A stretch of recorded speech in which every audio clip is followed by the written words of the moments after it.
Qué bueno que hayas apartado un poquito de tiempo para compartir este estudio con nosotros en este día. Hoy empezamos un nuevo estudio, un estudio basado en la carta de Primera de Pedro, que hemos escogido no por otra cosa, sino porque encontramos muchos paralelismos tanto en la necesidad que había en aquel tiempo, en la necesidad que había entre el pueblo y también entre los creyentes, pero también encontramos paralelismos en cuanto a la necesidad que tenemos hoy en día nosotros los creyentes de fortalecer la esperanza cristiana y de compartir la esperanza cristiana, porque ese es el tema principal de la carta de Primera de Pedro.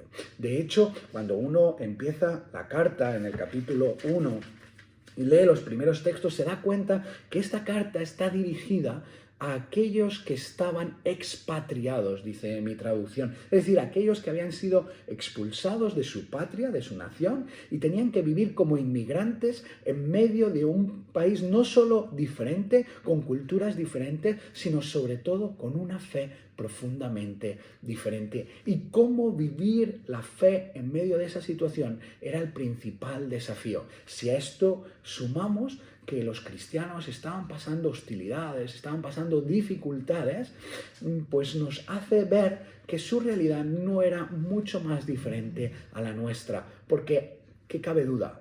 Corren tiempos difíciles en muchos sentidos, ¿verdad? Corren tiempos difíciles en cuanto a la economía, corren tiempos difíciles en cuanto al bienestar y la salud, corren tiempos difíciles en cuanto a la esperanza y el anhelo, corren tiempos difíciles. Y es en medio de esos tiempos donde nosotros vemos desafiada nuestra fe y nuestra esperanza y vemos necesario reafirmar esa misma esperanza en este tiempo. También vemos que el propósito de la carta no es otro que que animar a los creyentes a fundamentar su diario vivir en su esperanza de fe, en su esperanza cristiana. Porque pensemos por un momento, ¿qué diferencia hay entre un deseo y una esperanza? El deseo, si te das cuenta, no se basa en ninguna base cierta, en ninguna base sólida, en ningún dato objetivo, sino es simplemente la expresión de un anhelo del corazón. En cambio, la esperanza, en términos generales, se basa en la probabilidad de un hecho. Es decir, podemos tener esperanza que algo ocurra. ¿Por qué? Porque esto es más o menos probable. A veces tenemos unas esperanzas muy, digamos, débiles. ¿Por qué? Porque es muy poco probable que eso ocurra. Pero aún así, nosotros basamos toda nuestra expectativa en esa esperanza. Muchas veces en una esperanza que no depende de nosotros, sino que depende que terceras personas hagan o que ciertas circunstancias se cumplan. A veces basamos nuestra esperanza en probabilidades mucho mayores, es decir, en algo que es grandemente probable, algo que sabemos casi a ciencia cierta que va a ocurrir, pero no podemos asegurarlo. Y esa es la esperanza en la que vive el mundo. Pero diferente es la esperanza cristiana, la esperanza que nos habla la palabra del Señor. Porque esa esperanza cristiana no se basa en anhelos, no se basa en simples deseos de que algo ocurra. Tampoco se basa en probabilidades, en algo que pueda ocurrir con mayor o menor certeza, sino se basa en, como dice la Escritura, en algo que ha sido consumado. Consumado es. Es decir, en algo que Dios ya ha hecho. Dios ya envió a Cristo.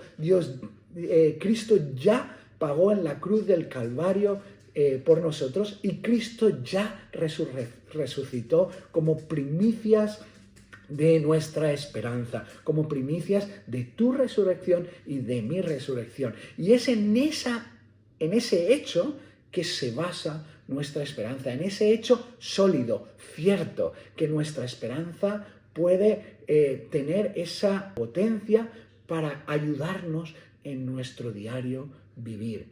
¿Por qué? Porque Cristo ya reconcilió al mundo con Dios. Nos reconcilió a ti y a mí con Dios. Ya nos hizo tener acceso al Padre de una manera directa. Tan solo Dios está a una oración de distancia. Él escucha nuestros corazones, Él ve nuestro caminar, Él conoce nuestros pensamientos, Él está en nosotros a través de su Espíritu Santo.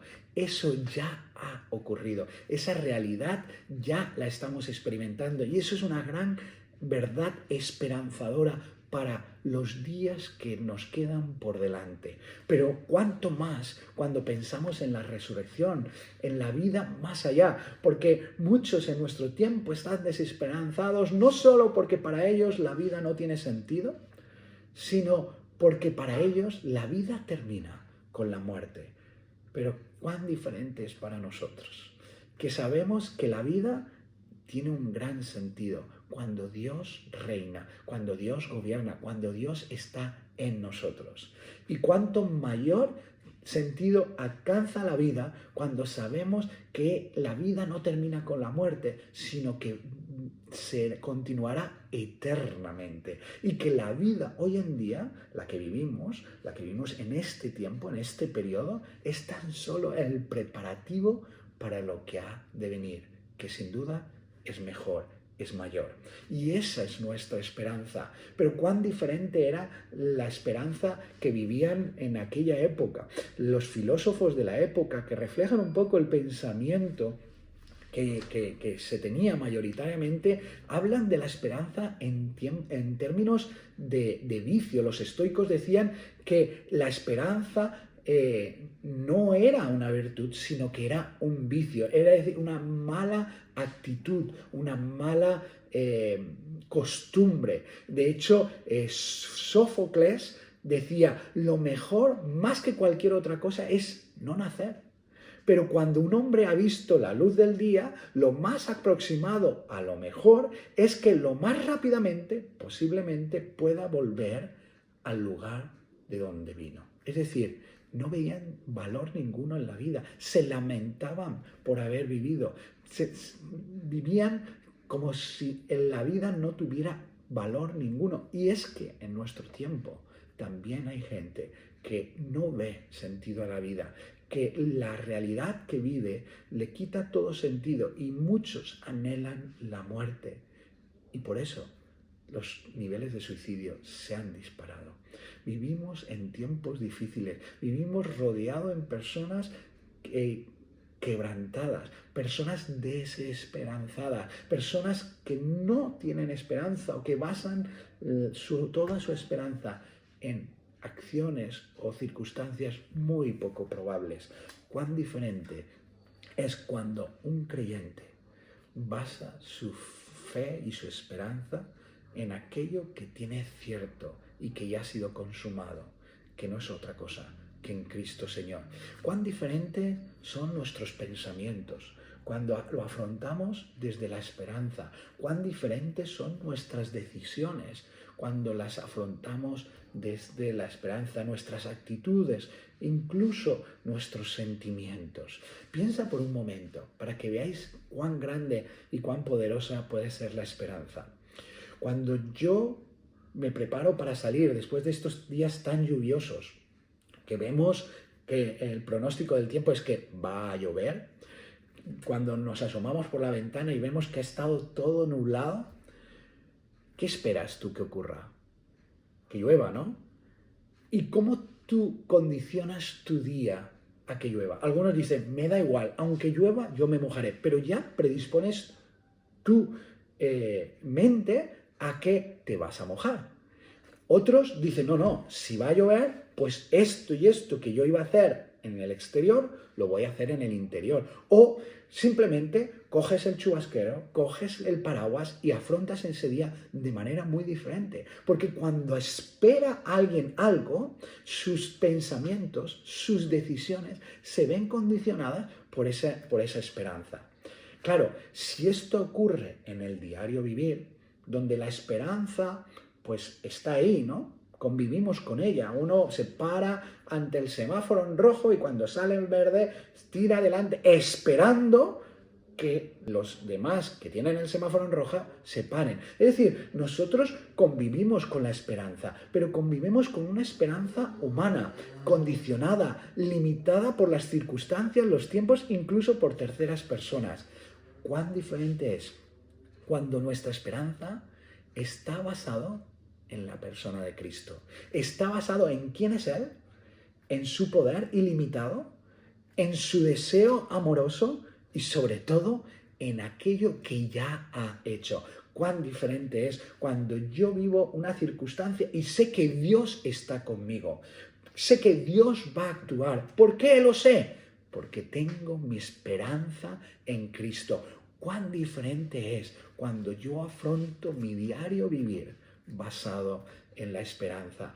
Por eso queremos en estas próximas sesiones, en estas próximas semanas, reflexionar sobre la esperanza. Por eso queremos que este estudio sea un anhelo de aliento para tu vida, como lo fue desde el corazón del apóstol Pedro el escribirlo. Y por eso vamos a reflexionar sobre cuál es la base de nuestra esperanza, que tú y yo sabemos que es Cristo, lo cual nos hace una esperanza segura y cierta. ¿Cuál es la expresión de nuestra esperanza? Y todos sabemos que esa expresión que se basa en Cristo Jesús va a cambiar nuestra forma de pensar y de vivir. ¿Cuál es el testimonio de nuestra esperanza que hace que Cristo apunte hacia otros y que otros puedan ver y reflexionar sobre Él? ¿Cuál es la durabilidad de nuestra esperanza? Este tema es tremendamente importante porque eso va a determinar cómo voy a superar los momentos difíciles, las dificultades, los problemas. No es lo mismo pensar que la lluvia ha venido aquí para quedarse y para estar por largo tiempo, o que pensar que después de la lluvia siempre viene el sol. Si eso ocurre con las pequeñas cosas del día a día, imagínate cuán diferente puede ser si esa esperanza no está basada solo en el clima, sino está basada en la realidad de la presencia activa del Señor en nuestras vidas. Cuán diferente es cuando tenemos en cuenta la durabilidad de nuestra esperanza, cuál es el gozo de nuestra esperanza y cuál, por supuesto, es la culminación de nuestra esperanza. Anhelamos, deseamos que este estudio sea una bendición para tu vida. Y por eso yo te animo en este día a reflexionar y a preguntarte, ¿cuál es tu esperanza? ¿En qué basas tus pensamientos, decisiones y acciones en tu diario vivir? ¿En qué esperanza está puesta? ¿Está puesta en esperanzas humanas? ¿O está puesta en la esperanza del Dios vivo que está en nuestras vidas, en aquello que Él ya ha hecho o que ha prometido hacer a nuestras vidas? ¿Cómo vives tú la esperanza cristiana? ¿Cuán determinante es para tu diario vivir fundamentar tu vida en la esperanza? Y sobre todo, ¿cómo es la esperanza que compartes con este mundo quebrantado? ¿Has compartido esperanza con alguien? ¿En qué has basado esa esperanza? Yo te animo a reflexionar lo que en este día hemos dicho y a poder continuar reflexionando en los días que vienen por delante, confiando en que a través de este estudio tu fe sea fortalecida, tu esperanza sea solidificada y tu vida sea renovada. Que Dios te bendiga.